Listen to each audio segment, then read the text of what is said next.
Fala pessoal, beleza? Eu sou o Fábio e esse é o canal de resenhas dos Perdidos no Tempo.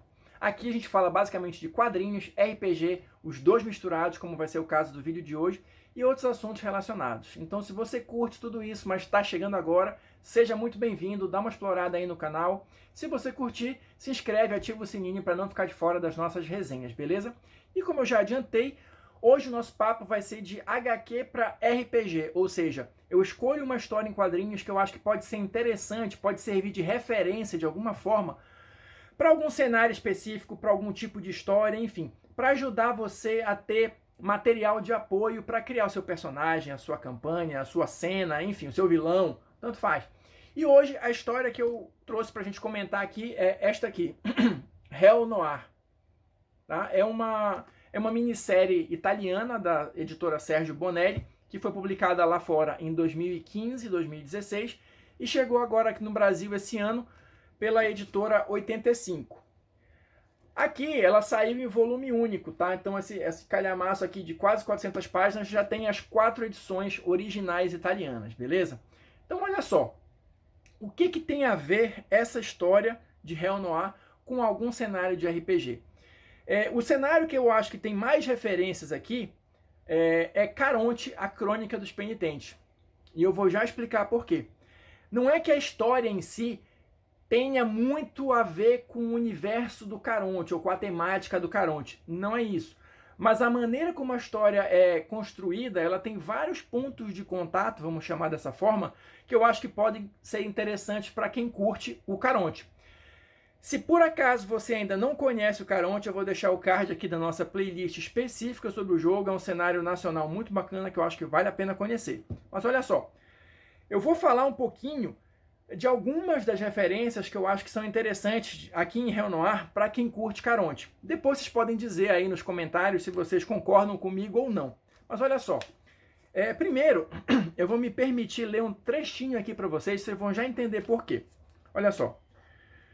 Uma cidade enorme, quase sem fim, delimitada pela margem de um oceano escuro e desconhecido, e atravessada por vários rios que correm sabe-se lá para onde.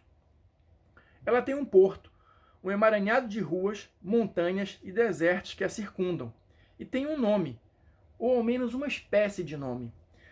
Digamos uma palavra com que todos a chamam, Hell Noir, mas poderia muito bem ser Sete Além, a cidade dos ceifeiros. A gente fez até um vídeo específico sobre Sete Além. E assim, como a cidade de Hell Noir ela é quase como que um personagem aqui da história, essa pequena descrição inicial ela vai sendo expandida ao longo das outras edições, com mais detalhes, com mais locais. E assim, me parece muito legal para a gente tirar algumas referências, alguns detalhes para você que está montando a sua história de Caronte, criar a sua própria versão de Sete Além para apresentar para os seus jogadores. É preciso deixar claro que a cidade aqui de Hell Noir, ela não tem, na maneira como ela é mostrada aqui na história, ela não tem muito a ver com Sete Além no seguinte sentido. Ela é uma cidade que, apesar dela ser formada por diversos tipos de cultura diferentes, diversos tipos de construção, assim como Sete Além, ela não é uma cidade decadente, ou em escombros, melhor dizendo. Ela é uma cidade decadente no sentido moral, vamos colocar assim. Mas ela não é uma cidade em escombros. Uma outra diferença, todo mundo que está lá em Sete Além tem certeza que está morto. E todo mundo que está lá foi parar em Hell Noir porque teve uma morte violenta. Mas a cidade em si continua funcionando. As pessoas continuam trabalhando de alguma coisa. A cidade tem uma espécie de vida lá, né? Também é um pouco diferente do que a gente vê em Sete Além, que é habitada só pelos ceifeiros e tal. Mas ainda assim, todas as vezes que aparece algum tipo de descrição da cidade, uma descrição física, uma descrição do clima e tal, me lembra muito o que eu li no livro de Caronte sobre Sete Além. Por isso que eu estou indicando aqui Hell Noir como uma referência. Na história em si, não fica muito explicado o que seria ela. Seria o purgatório? Seria um pedaço do inferno, enfim. Eles fazem algumas referências ali com o inferno de Dante, alguma coisa e tal, mas essa questão não é explicada com certeza aqui, sem sombra de dúvida, na história. Faz parte do mistério, tá? Mas não é só a questão da cidade, tá? Da cidade, do clima, da descrição, que dá para fazer uma referência bacana para Caronte. Eu mostrei aqui no início, ou melhor, eu não mostrei ainda, né? Deixa eu mostrar aqui um pouquinho da revista para vocês. Olha só, a cidade sempre vai ser retratada com esse tom meio chuvoso, com esse tom sombrio e tudo mais. E esse cara aqui é um dos nossos personagens principais, o Melvin Soul, que é aquele detetive particular clássico, né? Aquelas histórias detetivescas, né? Do cara, do detetive de capote, da mulher fatal e tal. Esses clichês estão organizados aqui de uma forma bem interessante em Réu Noir. E uma coisa que eu acho legal para a gente comentar também, só incidentalmente, é o seguinte.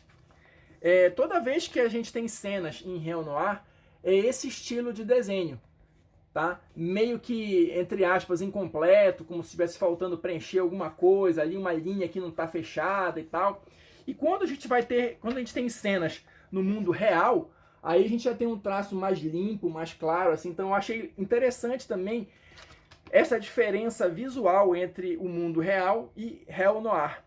E esta aqui que está aparecendo, inclusive, é a nossa segunda personagem principal, que é a Cassie, que por acaso é filha do Melvin Soul, e ela se tornou inspetora de polícia. Como eu falei, só quem vai parar em Réu Noir é quem tem uma morte violenta. E foi o caso do Melvin, tá? Eu vou mostrar algumas coisas aqui, mas tudo que eu vou mostrar tá na primeira edição da revista, tá? Então não vou dar grandes spoilers da história para quem, por acaso, se interessar em ler, e eu, de fato, recomendo a leitura. O Melvin, olha só, ele foi morto por tiros, tá? Na presença da Cassie. Eles estavam lá jogando bola e tal, e ele acabou levando esse monte de tiros e morreu na frente dela. Isso fez com que eles desenvolvessem um tipo de ligação especial, que a gente vai descobrir um pouquinho mais na frente, assim, mas ainda na primeira edição, que eles conseguem se comunicar. Eles conseguem se comunicar, e isso me pareceu uma referência legal também para aquela história do Caronte, dos tabus e da proibição dos ceifeiros de manter contato constante com entes familiares, com o mundo dos vivos de uma maneira geral. Sob pena de adquirir, né, o semblante de Caronte e tal, aquelas deformidades e aquelas características negativas e etc. Aqui, no Réu Noir, a relação entre o Melvin e a filha, Cassie, eu acho que pode ser interessante para dar ideias nesse sentido que eu estou falando aqui, dos tabus dos ceifeiros. Por quê?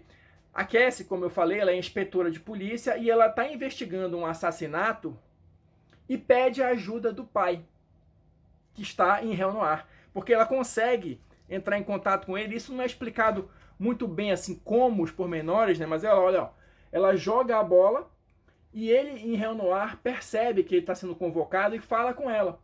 Só que ele só consegue vê-la como criança.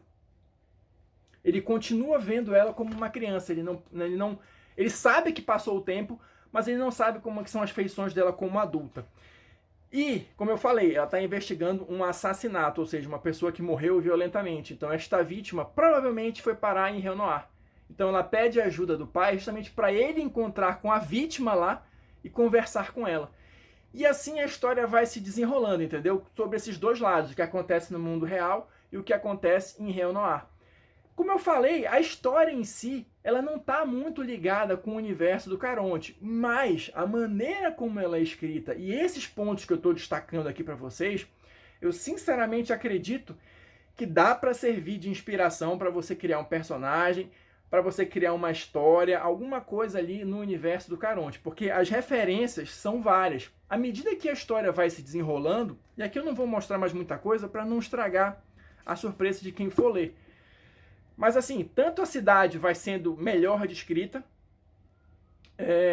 como eu falei, eles não explicam exatamente o que ela é, mas eles dão umas pistas ali e tal, fazem muita referência com o Inferno de Dante e tudo mais, mas a questão dos limites da cidade, por exemplo, de outras criaturas que habitam lá, porque assim, de início você não vê nada de ostensivamente sobrenatural na cidade, mas à medida que a história vai se desenrolando, você vai percebendo a presença de alguns tipos de criaturas, de algumas pessoas distintas lá em Réu Noir que tem algo diferenciado.